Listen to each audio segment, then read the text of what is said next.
Halper Show that we did with the very smart, very interesting, very funny historian Grandin, and you're going to love it. Now, you'll notice that we only give you like 20 minutes of the show. That's because we're going to ask you, if you want to hear the rest of it, to become a Patreon supporter, a Patreon donor to the Katie Halper Show. And it's really affordable. It's $3 a month. That's less than $1 a week, in case you couldn't figure that out, which you probably could. That level will get you access to extra bonus content like the rest of this interview with Grandin.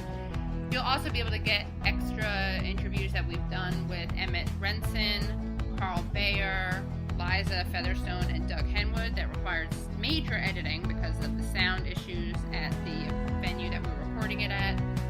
All you have to do is you go to patreon.com/The Katie Halper Show. Again, that's patreon.com/The Katie Halper Show. We'll give you all sorts of goodies, extra content, extra interviews, some videos. And if you want to become a member at a higher level, you get a Katie Halper Show mug. Who doesn't want one of those? And if you want to pay even more, you get a Katie Halper Show calendar, which has great photos of past guests and great quotes that they've said on the Katie Halper Show. Now, here's the other thing we want to ask you to do. Please, when you become a Patreon supporter, please share that on Facebook and on Twitter and encourage your friends to do it because it's a cool thing to do. Now, we have a very exciting announcement. This week, we'll be interviewing Ben Jealous, who's with Our Revolution, the Bernie Sanders campaign-inspired organization, and we're going to be talking to Jill Stein. So you'll definitely want to support the Katie Halper Show. We make not a cent, not a single cent off of this show. Thanks. Bye. Okay, Greg, thank you so much. We're so excited to have with us Greg Grandin, a historian, the author of Kissinger's Shadow, which I always want to call Kissinger's Ghost, because it's wishful thinking, right? Sorry, trigger warning for Kissinger fans in the room. And you're a professor at NYU, and your book, The Empire of Necessity, won the Bancroft Prize. Fordlandia was a finalist for the Pulitzer Prize and the National Book Award. I actually, ever since the Pulitzer didn't go to you, I no longer consider it. Yeah, it's legitimate. It's not legitimate. It's illegitimate. Pulitzer not giving you the award was like the Nobel Peace Prize to Henry Kissinger. Yeah. Henry Kissinger. Thanks again so much for joining us. Let's give Greg a round of applause.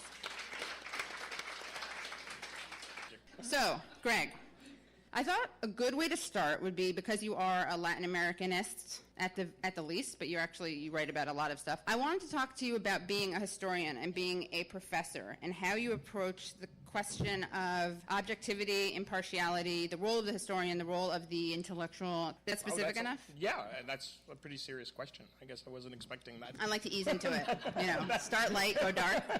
The role of the objectivity. Just for, I guess, background, I feel like a lot of what's happened during this election is the facade of objectivity has been torn down because people feel comfortable for various reasons saying what a threat to democracy, Donald Trump, in a way that they haven't with other politicians or apprentice hosts.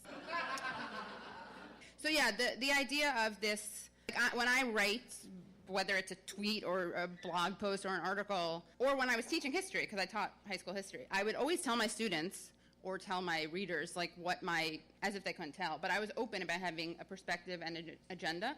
Right. And I find that actually way more honest than pretending to not have one. Yeah, I think that's right. I mean, I guess being a historian is a bit schizophrenic. On the one hand, you're dealing with the past, on the other hand, you're looking at the past through the present, and there's no way to get around that perspectivism, that that every question you bring to bear on the past has to do with the present. And you're right. I think this election is revealing a certain kind of relativism or subjectivity of a press that likes to pretend that it's objective, the Voxes and the Vox is guarding the hens. The Vox is guarding the hens. And I think one way to approach it is exactly to be honest and straightforward about your politics. I think that you have to have a kind of moral structure or a normative structure that guides the questions that you ask. And any pretense of objectivity is exactly that. It's a pretense. So it's best just, I think, to be honest and forward about where you stand. It's not like I want people to be pro-Trump. It's more, if anything, I want people to be as critical of bad, problematic politicians, even when they're not over the top and saying that they assault women. We can talk about Bill Clinton in a second, though. Hey-o. I didn't say that. No, but it's almost not even about this. It's about what's going to happen after Trump. And we go back to the politics of normalcy. Yeah. Why is it okay to talk about Ted Cruz as if he's not a sociopath? Yeah. I ask you. Yeah. Well, there's a couple of things. There's a certain hysteria about Trump, right? That is... Like Beatlemania? Yeah. a mania, right, about Trump that serves a certain political purpose, that legitimates Clinton and legitimates the kind of the ground and the structure that gives rise to Trumpism. Hillary Clinton and Clintonianism, Bill Clinton is the terrain that gives rise, that makes Trumpism possible. And obviously the hysteria and over-the-top descriptions of Trump as being unprecedented in American history is not true. I mean, there's cycles of this kind of insanity, whether it be Nixon and Kissinger destroying Laos and Cambodia, and not to mention Vietnam, and largely because of domestic politics, or Reagan's Iran-Contra policy, or George W. Bush. I mean, so Trump just brings it out in extremis, right? What's the danger about Trump is he reveals the assumptions underneath the nonsense. Right, like when he talked about how he would punish women if they had abortions, people were scandalized, but women are already being punished for having abortions, and Republicans want that to happen anyway. He just doesn't have the tact. It is fun to watch his spiral, though. Oh, that yeah. is fun. Well, it's very fun. It's like a car crash. It's whatever that tendency is that we like to watch a car crash. Or I guess we watch it when it's over, so that's different. Is there a thing for watching it happen? No, it's just like when it's happened. I don't know. I'll get a psychologist to talk about that. Real time, yeah, with Bill Maher and in a car. Wow, a lot of fetishes smashed into one thing. But I don't think anyone has a Bill Maher fetish, and if you do, as I said, we can talk to a psychologist. I kid. I love Islamophobic misogynists. Some of my best friends are maybe one or the other, but okay. Probably not both. Oh, that's a nice balance. So what is Clintonianism then? You mentioned it. What does that mean? Well, obviously there's a danger of associating Hillary Clinton with Bill Clinton's policies, except that Hillary Clinton supported all of it, particularly the deregulation and the assault on the welfare, the safety net. But Clintonianism is basically neoliberalism. It's an extension. And just to pause 1 second, I also want to add that it's not just that. I mean, she not only stumped for these policies, which she did as First Lady of both Arkansas and of this country, but she invokes her husband a lot. Yeah. So people will constantly, her defenders, which maybe I'm one of her defenders, you don't know, I'm neutral. Her defenders will say, that's misogynist, like how dare you see her as an extension of her husband, which is fine, but then she can not say, like, I think my husband did pretty well in the 90s. I think she just wants to talk about Biggie and Tupac, honestly, because she's always bringing up the 90s. It's weird. Job creation, Tupac and Biggie. They rapped about that issue. Change is very, very prescient song, kind of timeless. Yeah, so now that we corrected people so that they can never pretend that you're a misogynist for talking about her husband's extremely relevant policy, yeah. Yeah. It takes a woman. Sometimes you want a woman. I'll be your female shield. Okay. I mean, Clintonianism was two things. It's the neoliberalism, it's the economic deregulation, the freeing up finance capital, both domestically and in terms of foreign policy, the passing of NAFTA and other policy initiatives in the realm of foreign policy, and it's the militarism and the punitive nature. So you have both under Clintonism. You have the deregulation and you have the punitive enforcement that goes with it. And as a Latin Americanist, that's Clinton's three signature policies in Latin America, which I think sum up Clintonianism, is 1, Plan Colombia, 2, NAFTA, and 3, the militarization of the border. What's not to like? Yeah, what's not to like? But those things hand in hand, right? The financial deregulation that NAFTA represents, and it's not just NAFTA, but other policies, but NAFTA becomes shorthand for that, creates the dislocations in Latin America, that destroys regional markets, creates the conditions for migrations, creates the vacuum of the state that in many ways the cartels have filled. Plan Colombia is the militarist response to that neoliberalism. And then you start militarizing the border as a way of sealing it all off.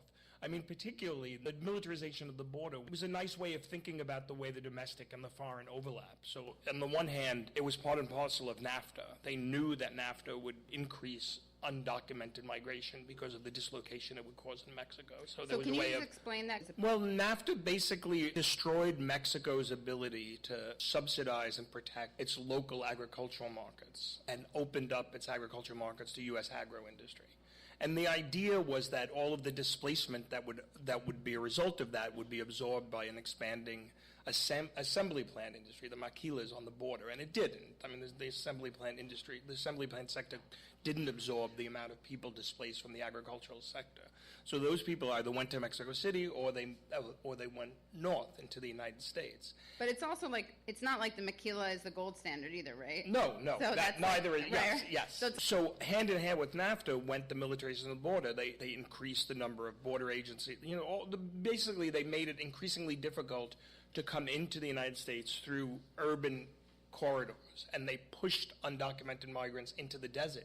So the tens of thousands of people have died making that trek. It's a trail of tears in a lot of ways, and that begun under Clinton, and it's also linked to the crime bill. There's an infamous memo by Rahm Emanuel to Clinton about how the militarization of the border and the increasing, what the border patrol, it wasn't called ICE at the time, but and increasing surveillance of factories that used undocumented workers could be the next step of the crime bill. So the famous crime bill that was criticized during the primaries, and rightly so, had a foreign policy corollary, and that was the crackdown on undocumented labor. And that all started under Clinton. So you're right. So Hillary Clinton wants it both ways. On the one hand, she's running against her husband's record when she positions herself as a candidate of the dispossessed, I guess this was more during the primary than now. But on the other hand, she embraces the record when it comes to supposed job creation. Right. So maybe we're not being fair when we assume that she meant young black men when she said super predators. Maybe she was being more like holistic and inclusive and meant also Latin American. So I apologize, Hillary, if I was being like short-sighted and myopic. I think we all owe her an apology for that. And so she wasn't just bringing those people to heal, she was bringing other people to heal, right? You guys, we just discovered something. Big deal. Big things are happening. Well, or her husband, yeah. Her husband, so, yeah. I mean, I know the Lady Macbeth trope is there, but we got to also give her credit, right? Yeah, well, as Secretary of State, You've been asked that a lot, right? As Secretary of State, she was very supportive of the deportation policy and about sending a message. So during the whole children migration crisis, she thought deportation was not just a remedy for whatever it was remedying, but it was sending a message. A deterrent. Deterrent. Because kids, when they're fleeing, they're like, what am I picking up here? Like, what's the symbolism? What's the message I'm being sent? And the reason why there was a children migration policy is because it has become so difficult to migrate. So in the past, whole families could cross the border together. I mean, it wasn't easy, but it was possible. But now it's so onerous, and the trek through the desert is so punitive and so body destroying that either families have to send their children ahead or go individually. There used to be a kind of going back and forth. Undocumented migrants used to be able to go back and forth and connect with their families. That's all over, and a lot of that stuff you could trace back. And Hillary Clinton, as Secretary of State, supported a very hard line when it came to deportation.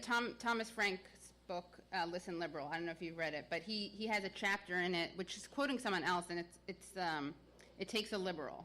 And it talks about how Bill Clinton was able to pass NAFTA in a way that a Republican would have struggled more with. Because and he also has a sentence in the book where he says the opposition ceased to oppose.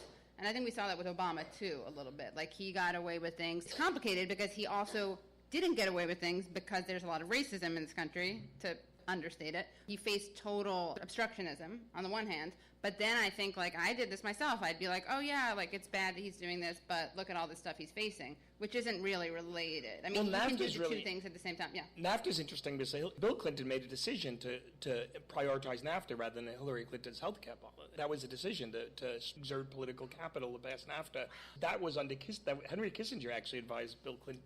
Kissinger was very involved in negotiation of NAFTA under George H.W. Bush because he had deep ties in Mexico. And then under Bill Clinton was the first Democratic president to kind of rehabilitate Henry Kissinger, and Henry Kissinger was key in helping the passage of NAFTA through Congress. And it was Henry Kissinger who suggested that to Bill Clinton to bring all of the ex-presidents to the Oval Office for the signing ceremony. It takes a village. That's what Hillary was talking about. But the backstory, a tangential story, is the way that Hillary Clinton, no matter how bad Hillary Clinton and Ira Magazina's healthcare policy was, basically just criminalized not having insurance, it was still something. It was still an emphasis on the social, and that was sidelined. That is interesting. That was subordinated to free trade. Sometimes I do think this. My mom thinks this, definitely. I mean, why not personalize and be anecdotal? It's fun. But that, like, Hillary Clinton is actually much more progressive than Bill Clinton is, or was. Maybe it took her longer to become, like, a hardened, cynical politician than it did Bill. Yeah, I don't know. I have no idea. Whatever. Okay, that was worth a shot, right? All the historians in the room. I'm sure we have a historian in the room. Matt Karp is here, by the way. I just want to give a shout out to another historian whose book just came out. Yeah, it's a great book. Great book. It's a great book. I taught it in my undergraduate class. You did? I didn't plan this. You just got a blurb. Yeah. I give you a blurb. Vast which Southern is huge. Empire. It's a terrific book. Vast Southern Empire. Yeah, we're gonna have Matt on the show too. Look at that. Students loved it. Well, I assigned your book, Empire's Workshop, at the Dalton School. That's a private school on the Upper East Side. Okay, that's really interesting. So the choice to go with a kind of what would you call that? A multinational, like a deregulating social fund, social program slashing thing initiative, as opposed to something that at least. Or the signature program, NAFTA was. Sure, NAFTA really just codified a lot of policies that were already in place and made them hard to roll back. Did you see Rachel Maddow trying to say that woke armature that she is? Trying to say that Bill Clinton didn't. I know. Trying to say that Bill Clinton didn't sign NAFTA because apparently there's a distinction between signing the treaty and then signing the treaty after it's passed by Congress. Right. And so she tried to say that Bill Clinton, or she disputed I guess it was Trump who said that. He fact-checked Trump that Bill Clinton didn't sign NAFTA, but I don't really understand the distinction. Sure, but apparently there are two signed. So George H.W. Bush signed some version of NAFTA when they negotiated the treaty, and then Bill. It's like if you play that, it's like an assist and then the other one put in the basket, and so they're like, oh no, Bill Clinton who put in the basket had nothing to do with it. It was all George Bush who threw the ball. So that's an example to go back to your first question about faux objectivity. Right. Objectivity. They're trying to fact check because technically maybe it wasn't this. It was called something else. Bill Clinton signed. I mean, they trotted out Ford and Carter and Nixon. I guess Nixon. Reagan, I guess, was already out of it, but they got Ford, they got Carter, I thought they had more than two presidents. Maybe they didn't want Ford in there. Oh, they got George H.W. Bush. Like walking into stuff. So they got Ford, they got Carter, they got George H.W. Bush be in the signing ceremony. Was it like we could have a Reagan or Ford? We can't have two loose cannons. Right. I mean, not that Reagan was a loose cannon, but look, my grandmother had Alzheimer's, so I can say that. And that was all Henry Kissinger's orchestra. That was Henry Kissinger's suggestion. Really? I don't know if you saw this, but I wrote a piece for Pace magazine about how people just needed to chill out about the Kissinger stuff because there was a whole genre of hot takery where people like Michael Cohen, who I guess exists in real life, but I don't really think exists off of Twitter, Speech Boy, and then Michael. Oh, that guy. Yeah. Exactly. No, that guy. I mean, he apparently writes about like foreign policy stuff, but whatever. He and Tomasky really into being like, what's the big deal? A Kissinger endorsement here, a Kissinger endorsement there. And then you had this weird budding of Vox heads where you had one Vox piece that was like, she's fine, she's not a neocon, and she's totally chill. And then another Vox piece which was like, why Hillary Clinton will totally not be a hawk as president, like only as Secretary of State. But then once you're president, you stop. I mean, it's like it described it as if it were a biological thing, like testes descending or something, like something totally natural, and that we all know happens. Sorry if it hasn't for anyone, but that we all know happens, and like there's no big deal. It was so weird. It's like, why would you do that? Like it's like it was just insulting to the intelligence of Hillary Clinton and her supporters. Like, she's very smart. Like, you're the ones being sexist and infantilizing, or just dishonest. Because I don't think anyone thinks she's too smart.